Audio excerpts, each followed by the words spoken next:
오늘은 부동산 펀드에 대해서 조금만 더 자세히 다뤄볼게요.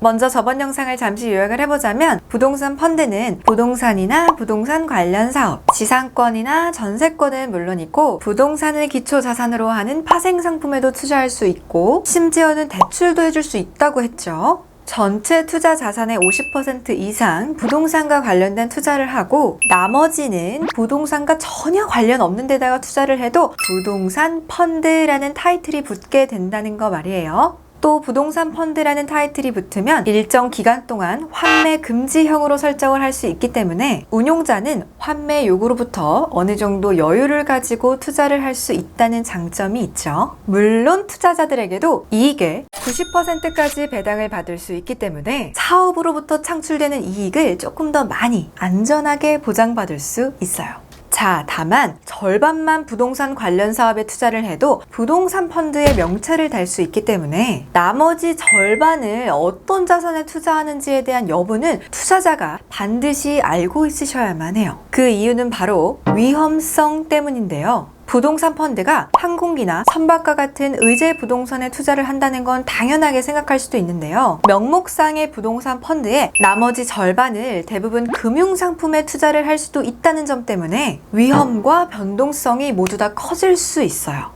부동산 펀드니까 안정적이겠지 와 같은 선입견을 가지고 명목상의 기대 수익률이 높은 상품을 아무 계산 없이 덥석 투자해버리시면 안 된다는 거겠죠. 이 세상에 절대 병립할 수 없는 것이 바로 안정성 그리고 기대 수익이라는 점을 반드시 기억해 두셔야만 하는데요. 기대 수익도 높고 안정성도 높은 그런 투자 자산 있나요? 아니요, 그런 거 없습니다. 그냥 이 세상에 존재하지 않는다고 생각하시는 게 좋아요.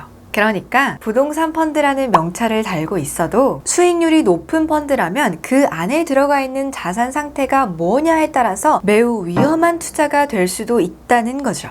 그럼 부동산 펀드의 절반에는 어떤 투자 자산들을 담을 수 있을까요? 투자의 안정성을 더 높이기 위해서 국채나 등급이 높은 지방채 혹은 회사채 등에도 투자를 할 수 있는데요. 아니면 기업 어음이나 주식과 같은 위험 자산에도 투자가 될 수 있어요. 주식보다는 안정적이지만 채권보다는 위험한 파생결합증권에도 투자를 할 수가 있고 곡물, 금속, 석유와 같은 실물 자산에도 투자를 할 수가 있죠. 그것보다 훨씬 위험한 자산에도 투자를 할 수가 있는데요. 변동성이 매우 심한 통화나 파생 상품에 투자해도 거의 제한을 받지 않죠. 단지 절반 미만이라는 비중의 제한만 받을 뿐이에요. 결국 50% 이상만 부동산 관련 자산에 투자가 되어 있다면 나머지는 다양한 투자가 가능하다는 말이잖아요. 그렇기 때문에 부동산 펀드에 투자를 하신다면 기초 자산이 무엇으로 구성이 되어 있는지를 살피시는 것이 가장 중요하겠죠? 부동산 펀드에 투자하실 때 초보 투자자라면 가급적 피하셨으면 하는 자산이 있는데요. 기획부동산이라고 하는 건 웬만하면 피하시는 것이 좋은데요. 아무리 노련한 개발자라도 인간이 하는 일이잖아요. 그래서 모든 상황에 대비를 할 수는 없어요. 특히나 이 기획부동산은 되게 돌발적인 문제가 자주 생기는 편인데요. 예를 들면 지역에 계시는 주민들이 붉은 띠 같은 거 두르고 나타나셔가지고 막 바리케이드 치는 경우도 있고 아니면 주변에 갑자기 문화재가 발굴이 됐대. 그래서 이 사업 시행 자체가 전면 중단되는 경우도 종종 있어요.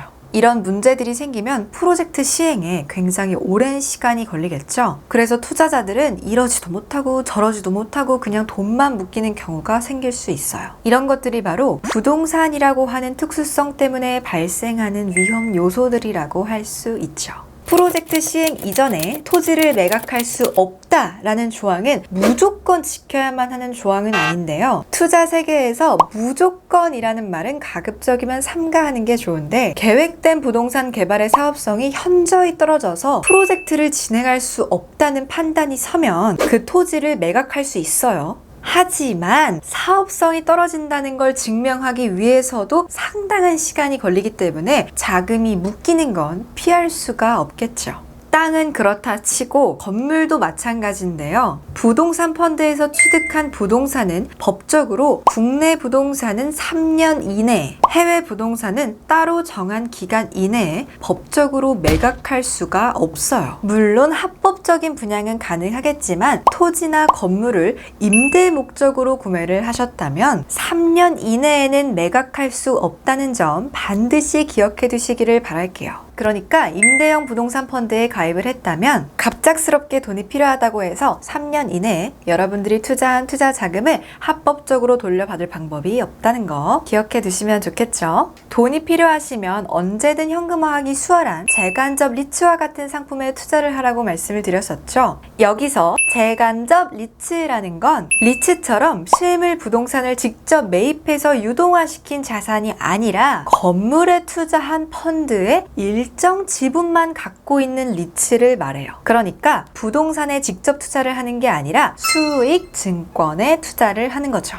예를 들어보면 NH프라임 리츠는 서울스퀘어, 삼성물산 서초 사옥, 강남 N타워, 삼성 SDS 타워 등에 투자를 하는데요. 증권의 형태로 거래소에서 거래가 돼요. 삼성전자를 사려면 티커번호 005930을 치고 매수를 하죠. 마찬가지로 NH프라임 리츠를 사시려면 티커번호 338100을 치고 매수를 하시면 됩니다. 말 그대로 그냥 주식 사듯이 살 수가 있고 또한 현금이 필요하면 언제든지 주식 매도하듯이 현금화가 가능하다는 말이죠. 이것처럼 몇 안 되는 아주 특별한 상품을 제외하고는 부동산 관련 투자에서 원활한 황금성을 기대하기는 어려워요. 주식은 투자자가 내 생각이 틀렸구나 하는 즉시 매도 버튼만 누르면 현금화할 수 있지만 부동산은 그러지 못하다는 거죠. 그러니까 부동산 실물 투자가 들어가는 펀드는 투자 권유자의 설명만 듣고 판단해서는 안 되고요. 되도록 투자자 스스로가 프로젝트의 사업성을 신중하게 검토해서 투자를 결정해야만 한다는 사실 꼭 기억해 두셨으면 좋겠네요. 오늘도 유익한 시간 되셨기를 바라면서 저는 다음 시간에 더 재밌고 더 쉬운 영상으로 돌아올게요.